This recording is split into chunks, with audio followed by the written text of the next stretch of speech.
12 años de la partida de Néstor Kirchner. Alguien dirá, no partió, sigue en nosotros, está vivo en el pueblo. Sí, todo eso es cierto, pero también es cierto que no lo tenemos aquí entre nosotros para tomar decisiones, para señalar el rumbo, para, a fin de cuentas, contenernos en una situación que es extremadamente compleja.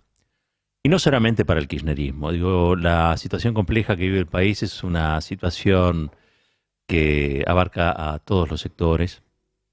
La democracia vive una situación muy compleja. Lo primero que deberíamos decir es que le pedimos disculpas a Néstor Kirchner porque la cuidamos muy mal a Cristina. Él nos pidió siempre que cuidáramos a Cristina y creo que la cuidamos muy mal, si no, nadie tendría que haber llegado a gatillarle 2 veces en la cabeza. Eh, Dicho eso, veremos cómo remediamos aquello que hoy por hoy hemos dejado que ocurra. Y recordar a ese flaco, que fue un flaco inmenso, entre otras cosas porque estaba y aparece e irrumpe en la escena pública para decirnos que había otro país era posible, ¿no?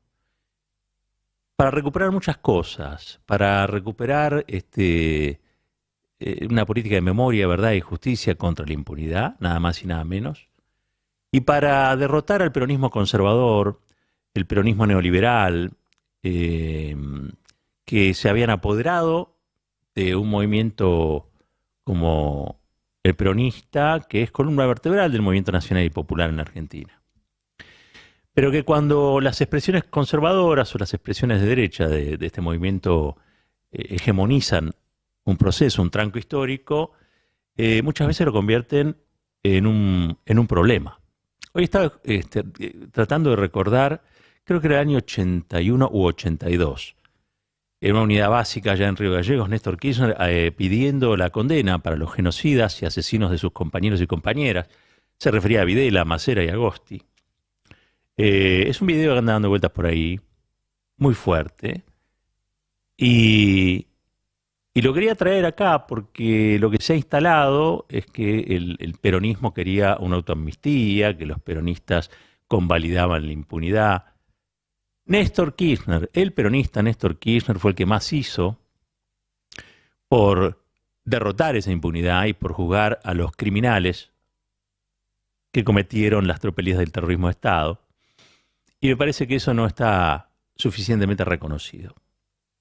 En materia económica se rescata un Néstor fiscalista, y Néstor claramente era un fiscalista, entre otras cosas porque entendía que hay una zona de la economía que es matemática, pero que fundamentalmente la economía es política.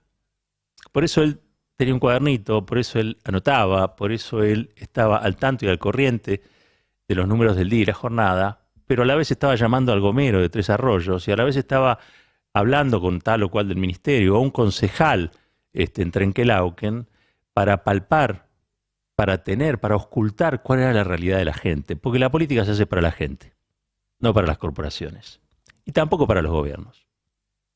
Y yo quería reivindicar a ese Néstor Kirchner hoy, después de 12 años, después de haberle pedido disculpas ya por no cuidar a Cristina lo suficiente, recordar a un tipo que, ¿saben qué hizo? Agarró la historia en sus manos. A algunos la historia les quema. A algunos en la historia, cuando vienen y la historia lo interpela, sale corriendo. A algunos le dan la historia y se equivoca, porque no todos estamos y no todos tenemos el talento para acertar siempre. Pero entre aquellos que reciben en sus manos la historia y salen corriendo o lo hacen todo mal, Néstor no solamente la aceptó, sino que acertó en todas las decisiones que fue tomando para reconstruir la autoridad de la política en un país donde la política no valía absolutamente nada. Y lejos de los cantos de sirena de las corporaciones, lejos de los cantos de sirena del propio peronismo, hoy vimos un pedacito del discurso de Néstor en la ESMA. Ese acto, los gobernadores del peronismo no querían que se hiciera.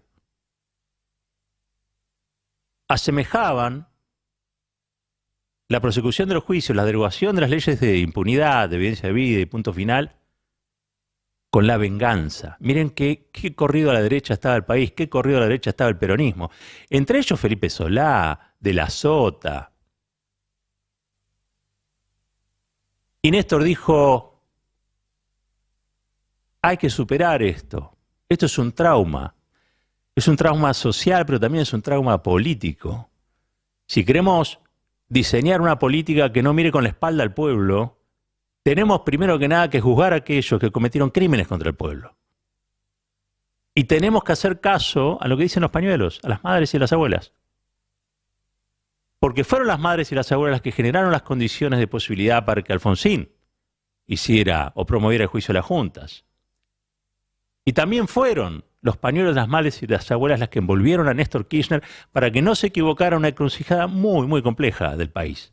Yo creo que ese momento del país fue tanto más complicado que los últimos años. Y Néstor supo qué hacer, porque entre otras cosas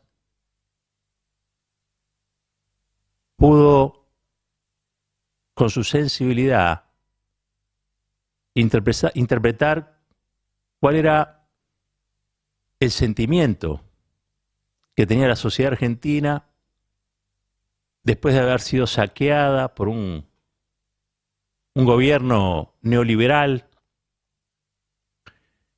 que dejó casi 40 muertos en las calles,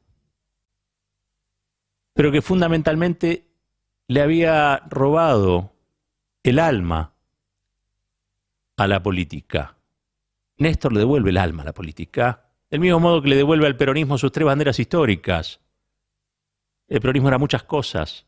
Podía ser neoliberal, podía ser menemista, podía ser de la sotista. El peronismo podía ser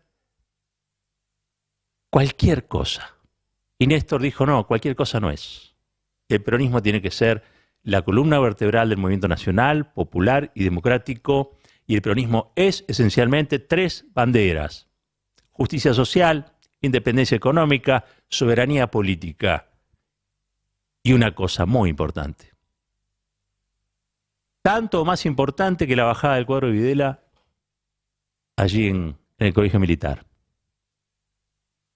La decisión de crear un Ministerio de Planificación Federal que a lo largo y a lo ancho de la Argentina diseñara planes de infraestructura para que el Estado fuera un actor clave del desarrollo nacional con inclusión y no fuera un trapo al viento de las corporaciones que se agitara para un lado o para el otro. El Estado tiene que cumplir un rol, y ese rol es el organizador del destino, el rumbo del país.